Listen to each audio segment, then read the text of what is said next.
en esta segunda parte de MD Noticias estamos recibiendo con mucho gusto a Ángel Urraburu, presidente de la Bolsa de Valores de Montevideo. Un gusto estar con nosotros esta mañana. El gusto es mío de estar en este canal. Bien, bueno, ha estado movido todo el tema de los fondos de inversión y no solo los fondos de inversión ganadera, ha habido muchos problemas con estafas en los últimos, ¿qué diríamos?, año y medio en nuestro país, que le pregunto, ¿de qué manera golpea? ¿Cuál es el impacto, sobre todo a nivel de la confianza? No voy a hablar del impacto que tienen los inversionistas o los ahorristas, que eso, bueno, ya va por otros caminos, ¿no? Yo creo que está muy bien ubicado el tema, muy bien enfocado. Esa es la parte más importante. Cuando en algún reportaje anterior yo decía que asimilaba esta crisis a la del 2002, yo no me refería al quantum de la crisis, al quantum del desfalco o de la diferencia negativa. Yo me refería al efecto, justamente a esto que estamos hablando, al efecto que tuvo y que está teniendo y va a tener en los ahorristas. El ahorro nacional es el que está en jaque. Y a mí me parece que ahí es donde está el punto en donde tenemos que todos prestar atención y tratar de salvarlo. La confianza es una sola. Se pierde en un minuto y para recobrarla se necesitan años. En el 2002 el sistema bancario colapsó y para recuperar la confianza se necesitaron años y mucha regulación adicional.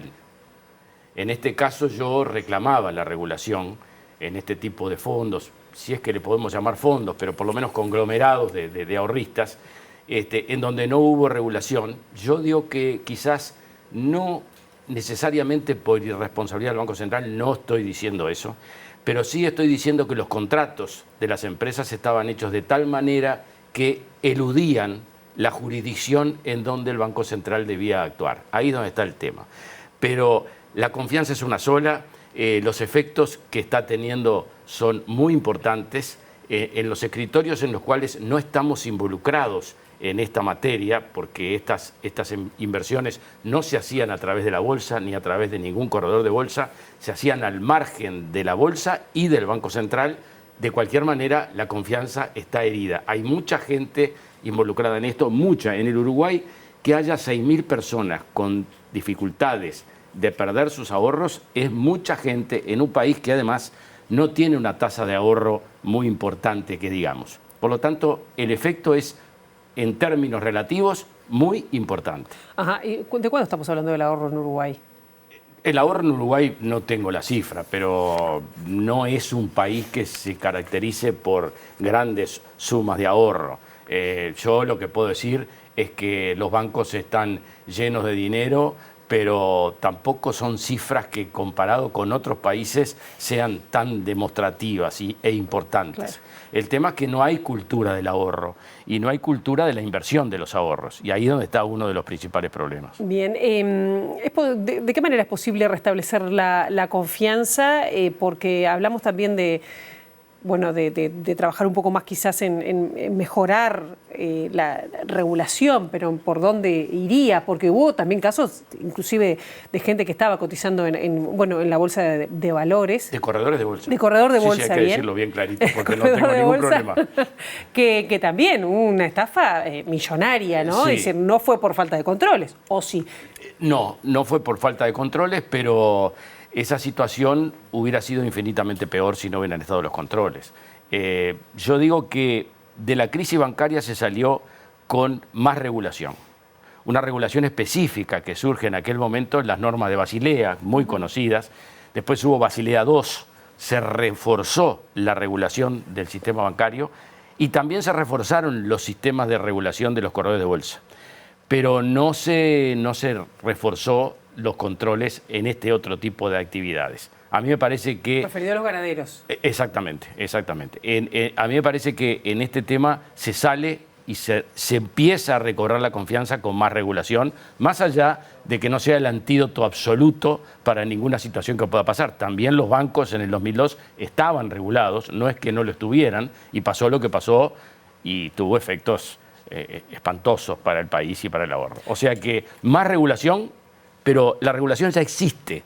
Lo que hay que eliminar esa zona gris, donde algunos interpretan que el Banco Central debe participar y regular, y otros dicen que como es engorde de ganado y lo que se venden son terneros o vacas, que no participa el Banco Central. Esa zona gris es muy fácil, con una sola disposición, decir todo lo que tenga oferta pública por medios masivos de comunicación debe ser regulado por el Banco Central. La regulación ya existe, no hay que crearla, hay que aplicarla. Pero para aplicarla hay que eliminar las zonas grises. ¿Y se aflojaron los controles en este gobierno? Porque estoy hablando de estos fondos de inversión, llámelo como quiera, ganaderos, estoy hablando de Sara Goldrick, también Campomar, es decir, ¿se aflojaron los controles? ¿Qué pasó? Yo no veo que se hayan aflojado los controles. Yo digo que no hay ninguna situación que quede al margen de los riesgos.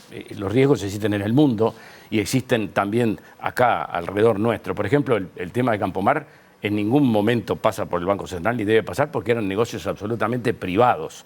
Por otro lado, dentro del Banco Central, que es el que ejerce el control, existe la Superintendencia de Servicios Financieros que tiene una autonomía muy grande, cosa que está bien que así sea, y que también es bueno decir que hizo muchas cosas para bien, en el pasado y en el presente, y es la misma superintendencia de antes, o sea, no ha cambiado la superintendencia, o sea, los organismos de control están constituidos de la misma forma. No hay afloje de control, yo creo que ahora sí hay que apretar el control y suministrarlo a todas las actividades y no solo a lo que es intermediación financiera. Algunos especialistas en lavado de dinero han dicho, bueno, Uruguay cada vez más es como una situación está en un riesgo de lavado, sea por bancos, por distintos tipos de acciones de este tipo. ¿También se debería ajustar por ese lado? Sí, yo creo que existe, los organismos existen, todo existe. El tema es que a veces no están donde tienen que estar. Yo creo que en estos casos de los fondos ganaderos, si estamos hablando de 400 millones de dólares, que no es poco, y le sumamos lo de los otros fondos, llegamos a los 550, 600 millones de dólares en total. No existía ningún control del origen de los fondos en estos casos. O sea que era una ventana abierta a que pase quien quisiera pasar y que por otros lados no podía pasar. Porque el otro lado sí había, nosotros en los escritorios tenemos la obligación de presentarle a la auditoría que tenemos una vez por año y a las inspecciones del Banco Central que tenemos cada 2 o 3 años, las constancias de cada ingreso de fondos por escrito, las constancias de dónde vienen esos fondos. Y eso abarca a los corredores de bolsa y a los bancos. Pero si hay otra actividad que se llevó 600 millones de dólares en donde no se le pedía nada, era como decirle, vení por acá, que no hay ningún problema. Realmente esas son las cosas, ¿verdad? La asimetría de los controles es donde está el problema. Pero no es que no existan los organismos, que no existan las disposiciones, existen, hay que aplicarlos. ¿Y ustedes han percibido preocupación los corredores de bolsa con esta situación? Sí, seguramente. Tenemos llamadas de gente preocupada por su situación personal, aunque no tenemos que ver nosotros con esto, pero inclusive pidiendo consejos y vienen a hablar con nosotros. ¿Qué hacemos? ¿A quién recurrimos? ¿De qué manera? Está todo el tema de cuando se decreten los concursos, que creo que en Conexión Ganadera era cuestión de horas. Hay que registrar todos los créditos correctamente documentados. Ahí va a haber otro tema. Seguramente todos los créditos, los 400 millones, no estén debidamente documentados y no sé si se van a presentar todos. Por lo tanto, esto está todo como en veremos y vamos a ver cómo se dilucida. La Liga de Defensa Comercial es la que está encabezando Le quería preguntar, y ya quiero dejar este tema para preguntarle pensando en el próximo gobierno también, pero creo que hasta el 2022, se presentaron balances en Conexión Ganadera y ya daba pérdida. Nadie es cierto, pero esos balances no se presentaban donde debían presentarse. Ajá. O sea, todas las sociedades del Uruguay tienen que presentar sus balances en la Auditoría Interna de la Nación. Pero eso no es el requerimiento de la Ley de Mercado de Valores, en donde las empresas, fíjese la diferencia, ¿no? Las empresas tienen que presentar sus balances trimestralmente ante el Banco Central y la Bolsa de Valores. O sea que yo he dicho que si esto hubiera cotizado en bolsa, si esto hubiera sido abarcado por la regulación del Banco Central, se hubiera detectado el faltante enorme que hay muchísimo antes y hubiera habido muchos menos damnificados. O sea que la disposición de que la presentación de balances es lo ordinario, lo que hacen todas las empresas, pero no lo específico del mercado de valores. Cuando se recurre al ahorro público, hay que presentar los balances trimestralmente, balances auditados, calificación de riesgo, normas de gobierno corporativo y procedimientos para el lavado de dinero. Todo eso estábamos al margen con estas actividades. ¿Y ustedes lo sospechaban? Lo miraban como diciendo, mirá por dónde se está yendo. Yo nunca recomendé a nadie colocar en estos fondos. Era evidente que el agro, personalmente tengo campo y no da una rentabilidad de 7-8% el campo, pero ni con un viento a favor muy importante. Son actividades con rentabilidad baja, son muy seguras por la tierra, pero rentabilidad baja al fin y no cerraba por ningún lado. Y otra cosa, ¿no? Esa propaganda insistente y permanente que se llegó hasta los últimos días era bastante subjetivo. Pero ya está hecho el problema y ahora hay que tratar de salir adelante de esta manera. Y ya les pregunto respecto a la perspectiva o la expectativa que ve respecto al próximo gobierno, respecto a regular este tipo de cosas, a si se mantiene también, bueno, no sé, la pequeña fortaleza, si es que quedan con todo esto, con respecto a este mercado local, que no deja de ser pequeño, como usted decía. El mercado local es el objetivo prioritario para el próximo gobierno. Yo no tengo ninguna duda de que el ahorro, el retomar la confianza deberían ser prioridades. Repito, el Banco Central tiene una superintendencia muy activa y muy efectiva, pero hay que darle las herramientas y la norma jurídica que ampare la actuación de la superintendencia. Solamente eso. Y por otro lado, fomentar el ahorro es fomentar los instrumentos de ahorro. Y ahí es donde está el kit del asunto, ahí es donde el próximo gobierno tiene que hacer hincapié.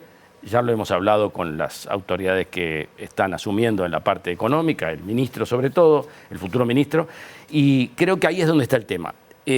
Fíjese que para que una empresa emita una deuda o acciones en el Uruguay, está abarcada por el impuesto a la renta de personas físicas. Los intereses que devienen de esas colocaciones pagan IRPF. Pero hay una cantidad de fondos que son del exterior, que están actuando y que están ofreciéndose por medio de algunos corredores y algunos bancos, o casi todos los bancos, para depositar los dineros en esos fondos fuera del país y eludiendo el IRPF. Ahí hay una asimetría muy importante que debe ser puesta arriba de la mesa. No puede ser que el que ahorra en el Uruguay invierte... Tipo Conaprole, UTE... La Tabona, Isusa, todas las empresas que cotizan en bolsa y que tienen deuda. Esas emisiones en bolsa, que son lo que acerca a la empresa productiva con el ahorrista nacional, eso es lo que hay que fortalecer, ese vínculo que desveló tanto al señor Mujica. Fue el único político de este país que me visitó varias veces en la bolsa preocupado por este tema. Y se lo voy a terminar reconociendo siempre, porque es donde está el kit del asunto. El antecedente absolutamente beneficioso que tuvo en el 2015-2016, cuando el ingeniero Casaravilla en UTE resolvió que parte de los parques eólicos con los cuales se cambió la matriz energética del país cotizaran en bolsa y se le ofrezca a los ahorristas uruguayos ser parte de esos emprendimientos. En aquel momento, cuando se emitió uno de los parques, Valentines, Areaflin, Sociedad Anónima, 10.500 uruguayos compraron acciones de Valentines. Es la única forma de involucrar el ahorro nacional con el sector productivo del país. Estaba la UTE en el medio, de socia, pero no capitalizando. La UTE de socia argumentando a favor y en contra, pero como fiel de la balanza. Esa empresa ya cotiza en bolsa hace unos cuantos años, con resultados absolutamente positivos para los ahorristas, y es un ejemplo de participación del ahorro en la producción nacional. Bueno, me quedo con esto para seguir hablando en otro momento. Ángel Urraburu, gracias. Gracias a ustedes por la oportunidad.